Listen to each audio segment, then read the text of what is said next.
Tonight we're talking about a very serious thing. We're talking about murders, people who are being slaughtered, people who are facing persecution. Let me start by giving you facts. In Australia, the murder rate is 2 out of 100,000 people.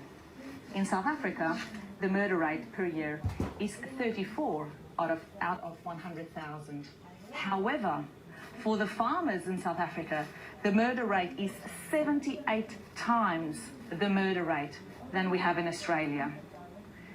That is a shocking statistic. The white South African farmers are being persecuted and they are being murdered.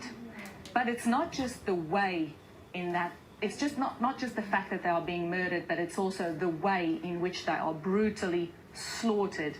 These people are suffering, they are tortured, they are just treated inhumanely to an extent that it is almost impossible to explain to people what happens. And all of this is swept under the carpet in South Africa. You don't hear it on the media, you don't hear these figures, you don't hear these stories.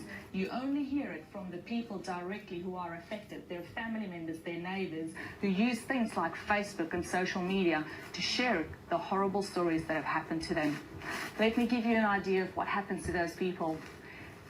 They get slaughtered on their farms because they are there and their farms are wanted. They don't want the people on the farm.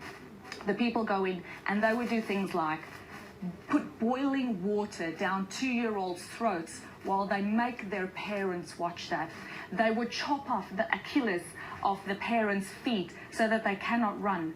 They would kill the people, they would cut them, they would slash them and make them drown in their own blood while they're watching their children being raped.